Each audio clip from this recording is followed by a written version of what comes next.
নিগো বাণিজ্যের কারবারিদের হাতে আক্রান্ত 3 নির্মাণ শ্রমিক। ঘটনা বাগমা বিধানসভা কেন্দ্রের টেপানিয়া কৃষি মহকুমার অন্তর্গত সার গোডাউন চত্বরে। এই ঘটনায় পুলিশ বাপন দাস নামে এক অভিযুক্তকে গারদে পুরেছে। রাজ্যের একাংশে নিগো বাণিজ্যকে প্রাতিষ্ঠানিক রূপ দিতে মরিয়া নিগো মাফিয়ারা। আর নিগো মাফিয়াদের স্পর্ধা দিনের পর দিন যেন বেড়েই চলেছে। অর্থাৎ সংশ্লিষ্টরা ধরাকে সরা জ্ঞান করতে নারাজ।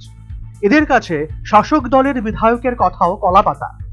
এমনই ঘটনা ঘটল কৃষি দপ্তরের বাগমা সার গোডাউন চত্বরে মঙ্গলবার।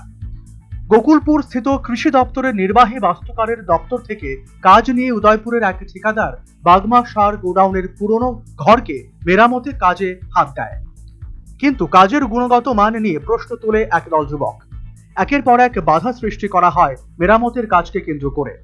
একটা সময় স্থানীয় বিধায়ক রামপদ জমাতিয়া নিজে এই কাজের খোঁজ খবর নেন, কিন্তু তারপরেও সমস্যার কোনো ধরনের সমাধানের লক্ষণ দেখা যায়নি।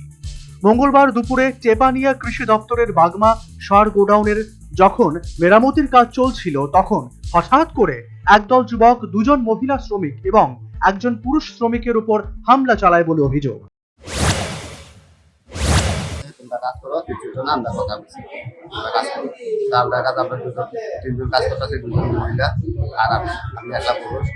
আজকে আইসে হঠাৎ করে আইসে স্যারে কইয়া দিছে, নাম্বার দিয়ে গেছে, স্যারে ফোন নাম্বার দিয়ে গেছে। কার এমএলএ নাম্বার কোন এমএলএ এমএলএর নাম কি? আচ্ছা, স্যাররা কল ফোন করছে। আমি স্যার এমএলএ তারা আবার আইসে, ঠিক আছে তোমরা ভিডিও ফিল্টার আও, মানুষকে ভিডিও ফিল্টার আও। আমি বলছি ঠিক আছে।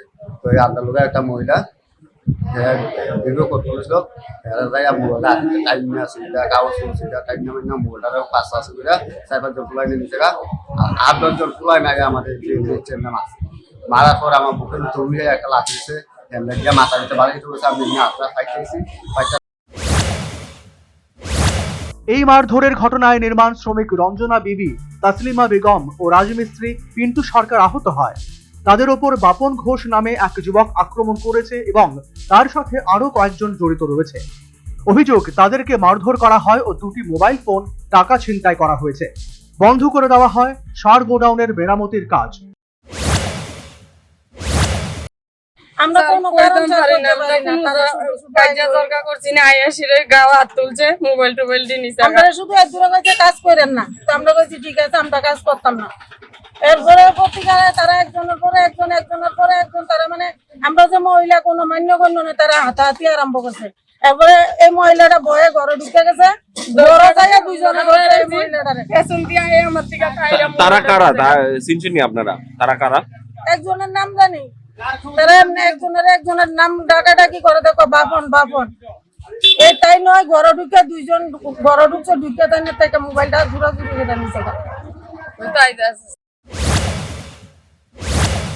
পরবর্তী সময় এই ঘটনার খবর পেয়ে স্থানীয় বিধায়ক রামপদ জমাতিয়া রাধাকিশোরপুর থানায় গোটা বিষয়টি জানানোর পর পুলিশ ঘটনাস্থলে ছুটে যায় এবং আটক করে বাপন ঘোষ নামে অভিযুক্ত যুবককে। অপরদিকে আহত রাজমিস্ত্রি পিন্টু সরকার বর্তমানে টেপানিয়া জেলা হাসপাতালে চিকিৎসাধীন রয়েছে।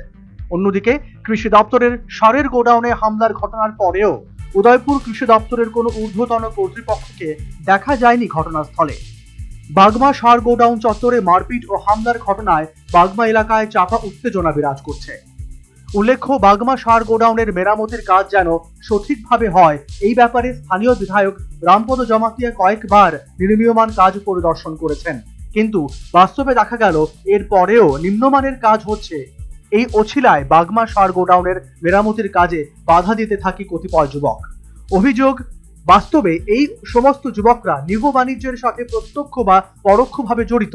এদের কাজ প্রতিটি কাজ থেকে পার্সেন্টেজ বা তোলা আদায় করা। আর সংশ্লিষ্ট যুবকের এতটাই সাহস যে স্থানীয় বিধায়কের কথাও তাদের কাছে যেন কলাপাতা। সচেতন মহলের বক্তব্য, সংশ্লিষ্ট অভিযুক্ত অংশের কারণে রাজ্যের উন্নয়ন বাধাপ্রাপ্ত হচ্ছে, কালিমালিপ্ত হচ্ছে প্রশাসন, বাড়ছে জনবিক্ষোভ। তাই এই সমস্ত হত্যাবাজদের বিরুদ্ধে দৃষ্টান্তমূলক ব্যবস্থা গ্রহণের দাবি উঠেছে। Bureau report, news vanguard.